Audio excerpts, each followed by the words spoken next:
India will identify, track and punish every terrorist. जब झूठ सियासत का स्तून बन जाए, जब साजिशें वोट हासिल करने का हथियार बन चुकी हों, तो फिर एक ही मुल्क दुनिया के सामने बार बार बेनकाब होता है, वो है भारत।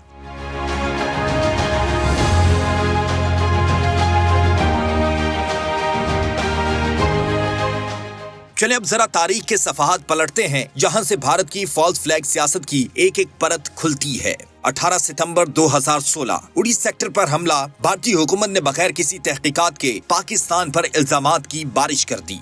न्यूयॉर्क टाइम्स ने अपनी रिपोर्ट में खबरदार किया, सबूत के बगैर इल्जाम देना खित्ते में मजीद कशीदगी को दावत देने के मुतरादिफ होगा। मगर कहानी यहीं खत्म नहीं हुई। भारत का अगला ड्रामा मजीद बड़ा था। 14 फरवरी 2019 पुलवामा में एक कश्मीरी नौजवान ने खुदकुश हमला किया। इस हमले को भारत ने अपनी इलेक्शन मुहिम का मरकज बना दिया। हमलावर का कोई बराह रास्त पाकिस्तान से ताल्लुक साबित नहीं किया जा सका, लेकिन भारत ने बिला सोचे समझे इल्जाम तराशी की। इंडिपेंडेंट ने निशानदही की कि मोदी सरकार ने खून को वोटों में बदल दिया है। पुलवामा के शोले अभी बुझे न थे कि भारत ने एक नया तमाशा रचा डाला। 26 फरवरी 2019 भारत ने दावा किया कि उसने बालाकोट में दहशतगर्दों के कैंप तबाह कर दिए हैं, लेकिन रॉयटर्स ने जाए वक़ुआ का मुआयना करके इंकशाफ किया, सिर्फ चंद दरख्त गिरे, कोई इंसानी हलाकत या कैंप का वजूद नहीं मिला। लेकिन ड्रामेबाजियां कब किसी हकीकत की बुनियाद पर रुकती हैं।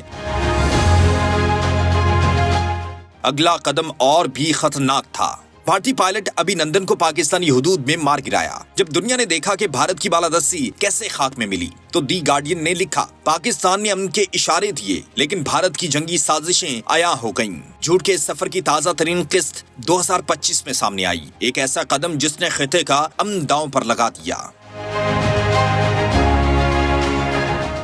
25 अप्रैल 2025 भारत ने सिंतास मुआहिदा यकतरफा तौर पर मुअत्तल किया। एक ऐसा मुआहिदा जो 60 साल से खिते के पानियों की हिफाजत कर रहा था। वॉशिंगटन पोस्ट ने सख्त तनकीद करते हुए लिखा, यह अमल जनूबी एशिया को माहौलियाती तबाही और जंग की तरफ धकेल सकता है। झूठ की बुनियाद पर कायम किया गया बयानिया आखिरकार अपनी मौत आप मर जाता है। आज दुनिया भारत के झूठे फॉल्स फ्लैग ऑपरेशंस और खतरनाक साजिशों को पहचान चुकी है।